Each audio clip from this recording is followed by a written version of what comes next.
오늘 우리가 함께 읽을 말씀은 누가복음 19장입니다. 현대어 성경으로 읽겠습니다.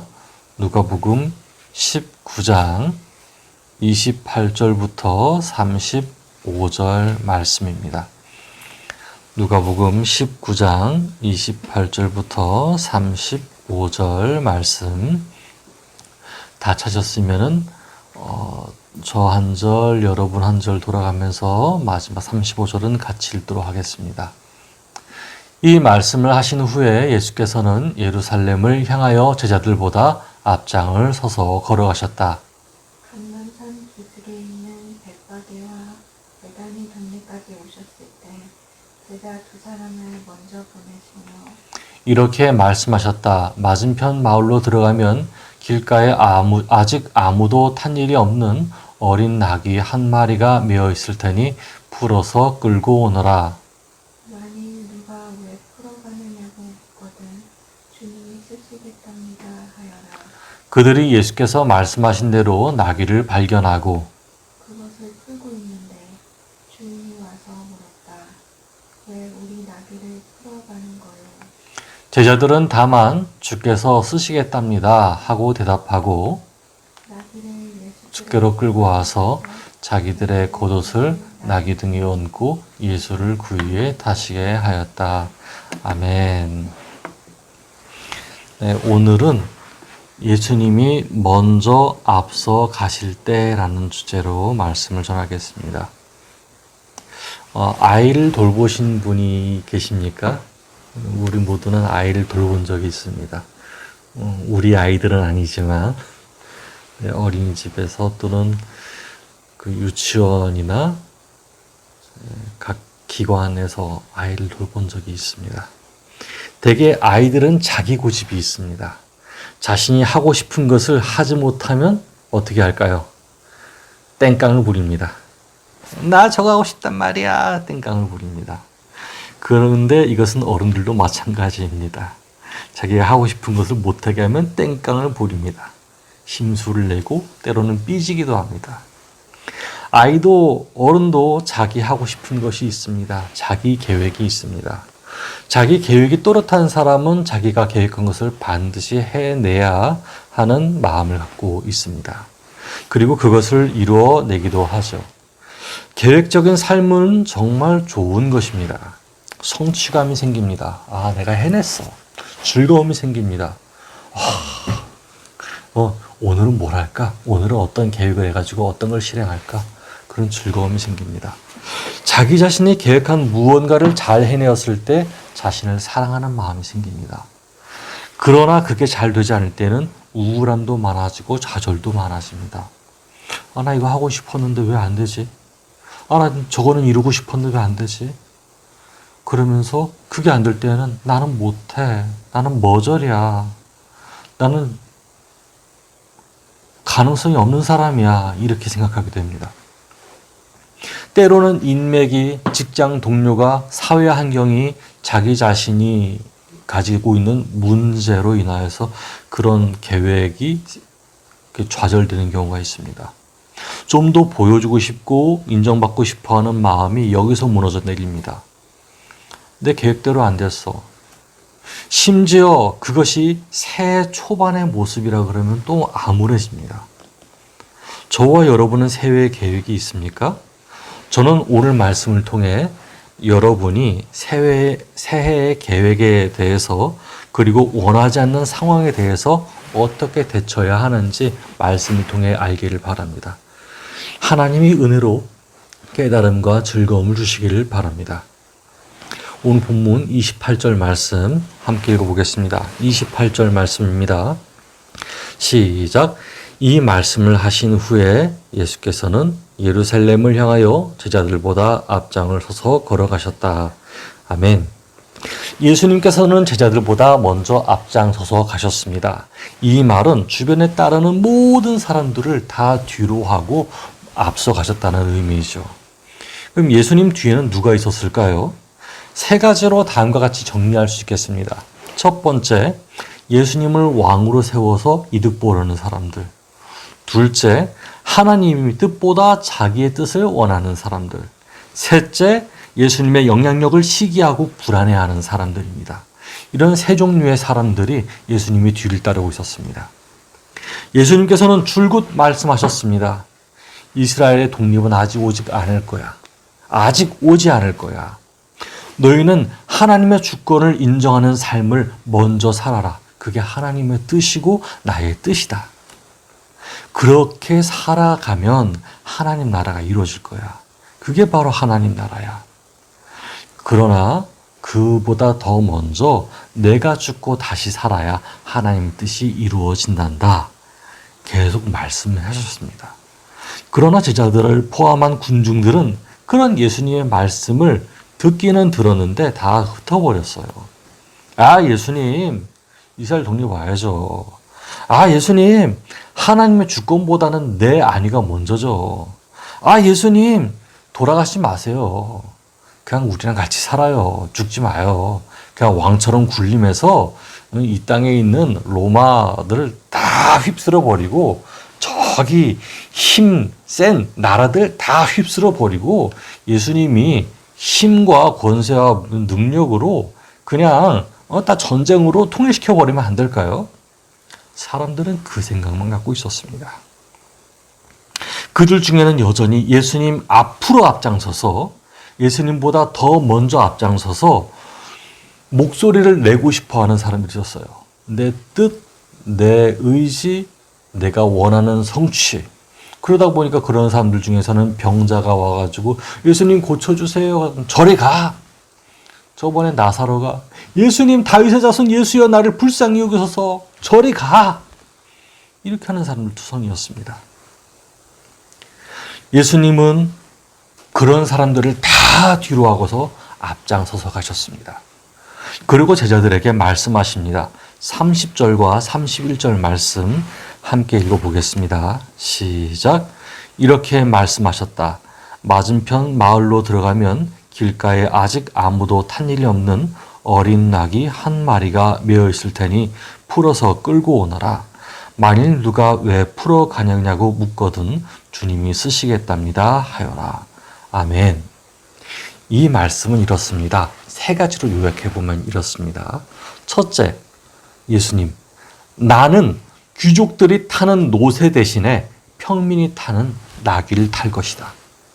둘째, 나는 사람을 태울 준비가 되지 않은 어린 나귀를 탈 것이다. 셋째, 그 어린 나귀는 나를 위해 준비되어 있다. 라는 뜻입니다. 제자들이 예수님의 말씀대로 갔더니 과연 어린 나귀가 어느 집 근처에 매여 있었습니다. 보니까 아직 누군가가 그 나귀를 길들여서 사람을 탈 수 있게끔 만들지 않았어요. 그런데 그 어린 나귀는 원래는 매여 있으면 안 됩니다. 어린 나귀는 그냥 자유롭게 뛰어놀면서 체력을 키우게끔 되어 있어요. 자유롭게 뛰어놀면서 엄마 젖도 먹고 때로는 울타리 속에 들어가서 쉬게끔 자유롭게 되어 있는 나귀입니다. 그런데 그 나귀가 어느 집 앞에 매여 있어요. 그 매여 있다는 뜻은 아무도 아직 타지 않았지만은 누군가를 태울 준비는 되어 있다는 뜻입니다. 이제 주인이 얘를 끌고 얘를 사람이 탈 수 있게 길들여야지 하고 준비된 낙이에요. 여러분, 우리는 관례상 그리고 누가 보기에도 좋은 모습으로 자기 자신을 보여주고자 합니다.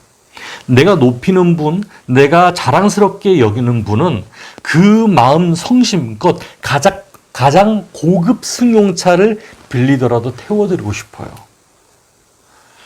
세단이 되게 유명하다고 하는데 내가 정말 좋아하는 사람, 내가 정말 귀하다고 여기는 사람, 예수님이 만약에 내려오신다 그러면은 내 카드를 긁어서라도 고급 승용차를 태워드리고 싶은 그런 마음이 생길지도 모릅니다.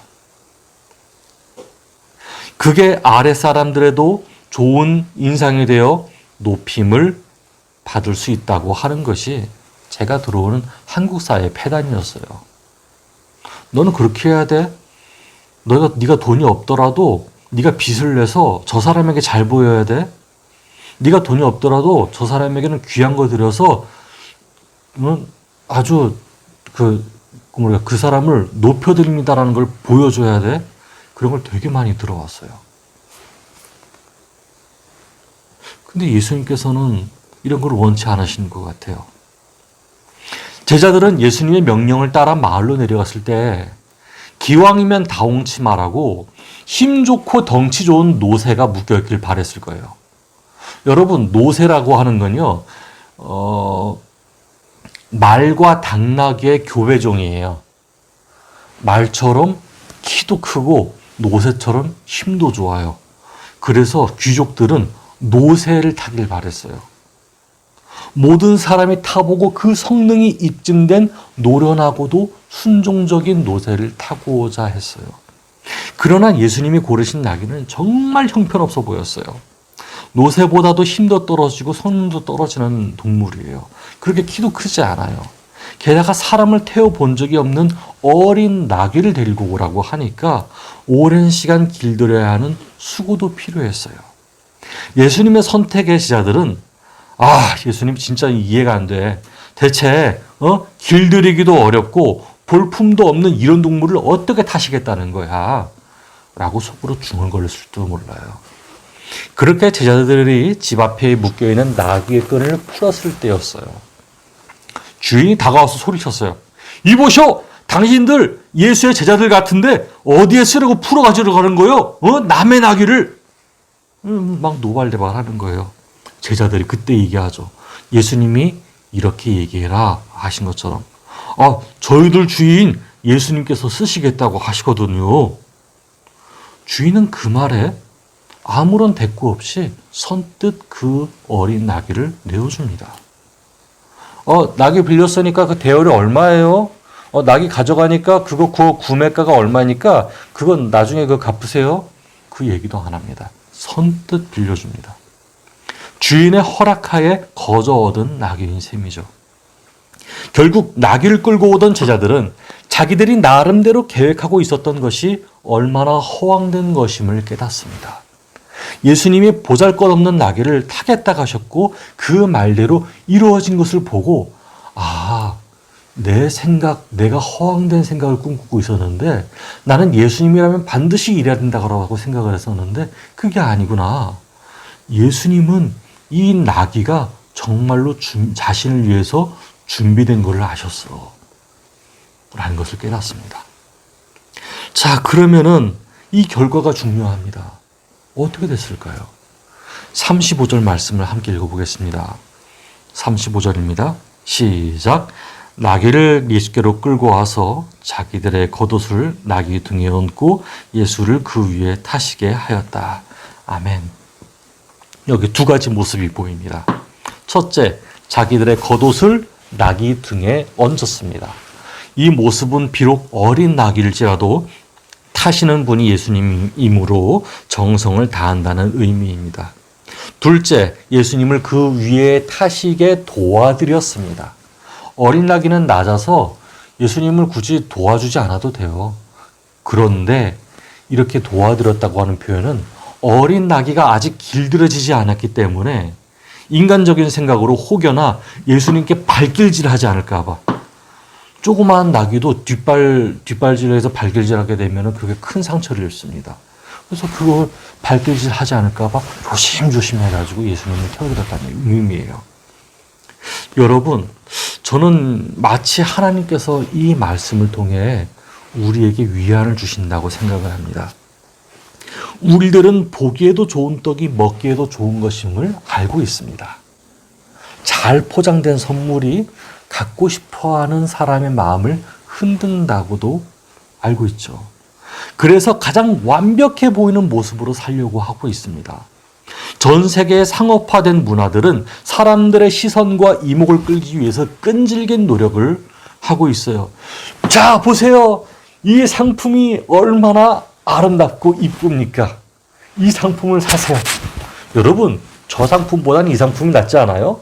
이 상품은 색깔이 너무나 좋아요. 색깔이 좋은 것이야말로 최고죠. 사람들은 보이는 것을 계속 포장하고 광고하기 위해서 그런 노력을 많이 합니다. 왜냐면은 그것으로 인해 이윤이 발생하고 풍요로운 삶을 주기 때문이죠. 이 때문에 가장 악독한 사람도 자신을 화려하게 치장하며 지냅니다. 무엇 때문일까요? 그것이 자기에게 이득이 되기 때문이죠. 바로 눈앞에 보이는 이득이기 때문에. 오늘날 현대인들은 그렇게 남이 좋은 모습에 자신을 치장하는 것이 습관화되어 있습니다. 그렇게 안 할 수가 없습니다. 그런데 더 큰 문제가 발생합니다. 자기 나름대로의 최선이 되면 좋은데 그냥 옷 단정하게 입고 내가 있는 한도 내에서 다른 사람을 도울 수도 있고 또 다른 사람에게 친절을 베풀 수 있고 딱 그 한도 내에서 하면 좋은데 굳이 돈을 빌려서 막대한 돈을 들여서 섬기려고 하는 모습, 타인과 비교해서 과도하게 치장하려고 하는 모습, 이것이 문제입니다. 결국 자기의 만족감, 나는 이 정도의 이 정도의 돈이 있으니 딱 이 정도만 하면 되겠지. 라고 하는 만족감보다 내가 이것밖에 없으니 어떡해. 내가 더 큰 것을 해가지고 다른 사람에게 주어야지. 이러는 불안감만 생깁니다. 결국 보이지 않는 한계점이 힘들어합니다. 더 잘 보여야 된다. 더 많이 주어야 된다. 더 많이 생각해야 된다. 내게 돈이 없어도 카드를 긁어서 어떻게 해야 된다라고 하는 그런 불안감에 사람들은 쫓겨버립니다. 여러분, 예수님께서는 이런 모습을 어떻게 보실까요? 안타깝게 보지 않으실까요? 저는 새해를 맞이하는 여러분이 우리 먼저 가지 말고 예수님 먼저 앞장서게 하시기를 바랍니다. 그렇게 예수님을 허용하시기 바랍니다. 예수님, 먼저 앞장서 가세요. 그렇게 권유해 드리시길 바랍니다. 자기 주인으로서 기꺼이 순종하게 하신다면은 내 눈으로 보기에는 안타깝고 불안하며 조급할지언정 하나님의 뜻을 이루게 될 것입니다. 예수님께서는 하나님의 뜻을 이루기 위해 사셨습니다. 그래서 그분에게는 뚜렷한 목적이 있었습니다. 그래서 화려한 집이나 지금 죽어서 부활하게 되면은 내가 노새를 언제 타보겠어. 그래서 노새를 구입하는 것이 아니고 어린 나귀를 타시고 이렇게 하나님의 뜻에 맞춰서 하셨습니다. 그 목적을 하나님 뜻에 맞추다 보니까 하나님이 예수님의 가는 모든 걸음마다 하나님의 뜻을 보여주셨습니다. 오해하지 않게 말씀드립니다. 저는 성도들이 서로의 생활을 위해서 깨끗한 물품을 나누는 것이 좋다고 생각합니다. 정말 필요할 때 위급한 순간엔 카드를 긁어야 할 때도 있다고 생각합니다. 그러나 빚을 내기까지 과도한 지출 안 해도 되는 것은 조금 뒤로 하시길 바랍니다. 보여주기를 위한 마음을 멀리 하시길 바랍니다.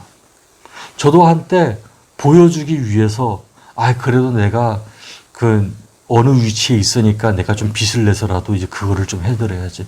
그런 마음이 되게 많았습니다. 사회생활을 그렇게 배웠어요. 내가 없지만은 빚을 내서라도 남에게 무언가를 계속 주어야 된다라고 하는 거. 그게 참 많았어요. 그런 사회생활이 지혜인 줄 알았어요. 근데 그렇지 않더라고요. 거기에는 목표가 없었어요. 내 자신의 불안감만 있었어요. 결국에는 사람에게 아쉬워하고 사람에게 실망감을 좀 많이 받았던 것 같아요.